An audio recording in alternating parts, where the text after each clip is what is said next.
stabilizer there. Vertical stabilizer. And then this is the... So I already taught aerospace engineering here, and I was already a private pilot and really enjoyed the field of aviation. It's something I really wanted to get our students more involved in. I really tried to promote that at the district and get that started. We started it during COVID, and so this is year 3. So it basically took about 2.5 years to complete.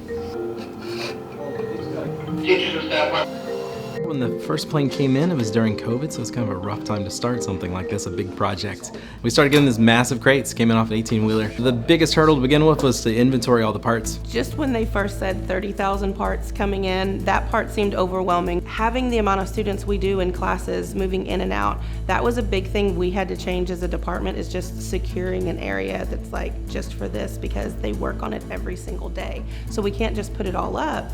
For the kids, it's been good because they're more responsible about where something is, what they can use, what they can't. I honestly had no clue what I was going into. I found out the day I entered the classroom. You're building a plane. And to me, that was very interesting and something I was going to look forward to. So the kids build a whole systems where it's searchable. They can go on a spreadsheet, they can find any part in that storage area, this one over here. If you count every single rivet, about 30,000 pieces.